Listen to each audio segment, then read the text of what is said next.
प्रिय विद्यार्थियों, बीए द्वितीय वर्ष संस्कृत विषय के प्रथम प्रश्न पत्र में निर्धारित अभिज्ञान शाकुंतलम का हम पाठ पढ़ रहे हैं। हमने गत वीडियो में पढ़ा था कि हिरण का पीछा करते हुए राजा दुष्यंत महर्षि कण्व के आश्रम के निकट पहुंच जाते हैं। वहां उन्हें मुनिगण हिरण की शिकार के लिए निषेध करते हैं, जिसे राजा सहर्ष स्वीकार कर लेते हैं और मुनिगण उन्हें आश्रम में अतिथि सत्कार ग्रहण करने का आग्रह करते हैं।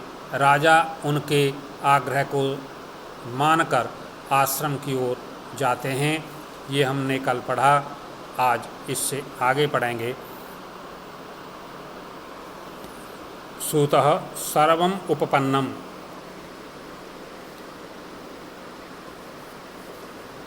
सारथी कहता है, महाराज आप सही कह रहे हैं, हम पहुंच गए हैं। राजा स्तोकम अंतरम गत्वा तपोवनवासिनाम उपरोधो मा भूत एतावत्ति व्रतम स्थापय तावत अवतराम। राजा कहता है कि सारथी, तपोवनवासियों को कोई व्यवधान उत्पन्न न हो, इसलिए रथ को यहीं रोकिए, चलिए हम उतरते हैं। सूतः सारथी कहता है, धृतः प्रग्रह, महाराज मैंने लगाम खींच ली है। अवतरत आयुष्मान, आप उतरिए। राजा अवतीर्य, राजा उतर कर कहता है, सूत विनीत वेशेण प्रवेष्टव्यानि तपोवनानि नाम। कि सारथी, आश्रमों में विनीत वेश में जाना चाहिए, राजा के आभूषण धनुष बाण आदि लेकर नहीं जाना चाहिए। इसलिए इदम तावत गृह्यताम, इसलिए मेरे आभूषणों और धनुष को आप ग्रहण कीजिए। इति सूतस्य आभरणानि धनुषश्चोपनीया अर्पयति। सूत को अपने धनुष और आभूषण सौंपते हैं। सूत यावदाश्रमवासिनः प्रत्यवेक्षाहम् उपावर्ते तावत् आर्द्रपृष्ठः क्रियन्तां बाजिनः। सारथी, जब तक मैं आश्रमवासियों से मिलकर के उन्हें देखकर वापस आता हूँ, तब तक आप बाजिनः घोड़ों की पीठ गीली कीजिए, उन्हें नहलाइए। सूत तथा, महाराज जैसी आपकी आज्ञा। राजा परिक्रम्य अवलोक्य च इदम आश्रम द्वारम यावत् प्रविशामि। यह आश्रम का द्वार है, तब तक मैं प्रवेश करता हूँ। प्रविश्य निमित्तं सूचयन् शान्तमिदमाश्रम पदम स्फुरयति यः वायुः कुतः फलमयास्य अथवा भवितव्यतानां द्वाराणि भवन्ति सर्वत्र। निमित्तं सूचयति, प्रवेश करके अपनी उसकी बाईं भुजा फड़कती है, उसका शकुन का संकेत करता है और कहता है, शांतमिदम आश्रम पदम, यह आश्रम पद शांत है, तपस्वी मनुष्यों का निवास स्थान है। स्फुरति च बाहु, और मेरी बाहु फड़क रही है। कुतः फलम यास्य, इसका फल यहाँ कैसे मिलेगा। अथवा भवितव्यतानां द्वाराणि भवन्ति सर्वत्र, अथवा होनहार के सब जगह दरवाजे होते हैं। इदम आश्रम पदम शांतम, यह आश्रम पद शांत है, यहाँ तपस्वी मनुष्य लोग निवास करते हैं। स्फुरति च बाहु, और मेरी भुजा फड़क रही है। कुतः फलम यहास्य, इस बाहु फड़कने का फल मुझे यहाँ कैसे प्राप्त होगा। अथवा, या चलो छोड़िए, होनहार के द्वाराणि सर्वत्र भवन्ति, सभी जगह मार्ग होते हैं।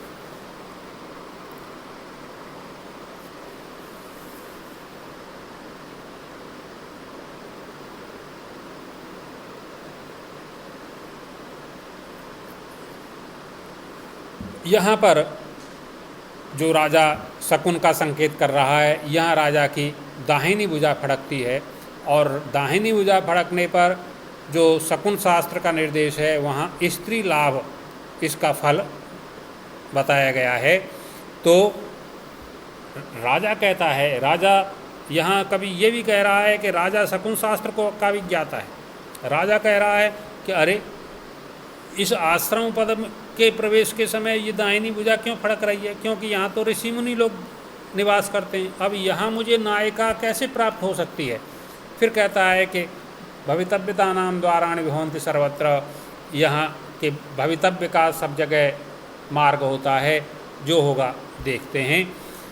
इस श्लोक में आर्या छंद है, अर्थांतर न्यास अलंकार है, और इस सूक्ति की व्याख्या कई बार पूछी जाती है, भवितव्यता नाम द्वाराणि विभवन्ति सर्वत्र, इसलिए आप इसका विशेष अध्ययन करें, ध्यान रखें।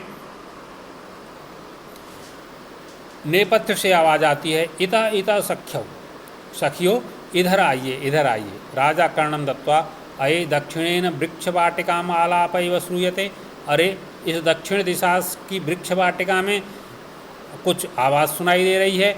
यावद अत्र गच्छामि, चलो मैं उधर ही जाता हूँ। परिक्रम्य अवलोक्य च, घूमकर उधर देखता है। अये एतास्तपस्वी कन्यका स्वप्रमाणानुरूपै सेचन घटैः,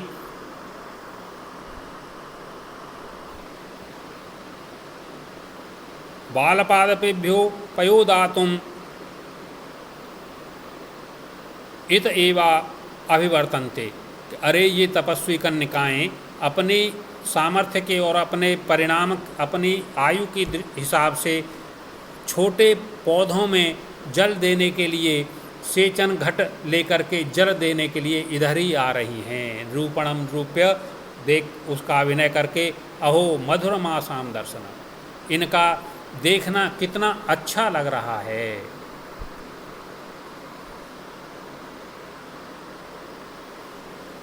शुद्धांत दुर्लभमिदं वपुराश्रमवासिनो हि वनस्य दूरीकृता खलु गुणैरुद्यानलता वनलताभिः। शुद्धांत दुर्लभमिदं,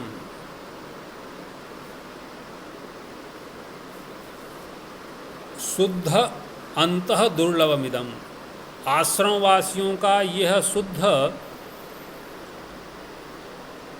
शुद्ध स्वरूप जो अंतःपुरों में सर्वथा दुर्लभ है।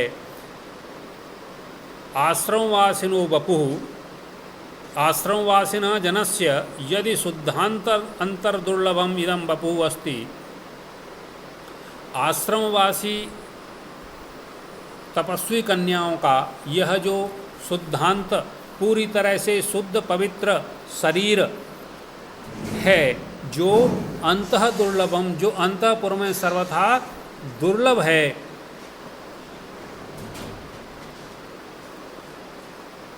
तो निश्चित रूप से वनलता भी गुण ही अपने गुणों से उद्यानलता खलु दूरीकृतः, जो उद्यान लताएँ हैं वो दूर कर दी हैं।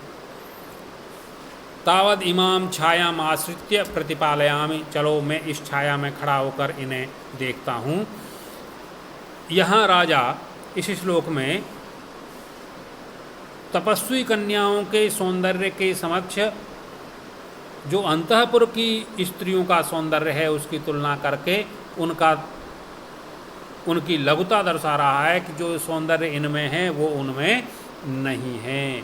तो निश्चित रूप से वनलताओं के द्वारा उन्लित उद्यान लताएँ तिरस्कृत कर दी गई हैं।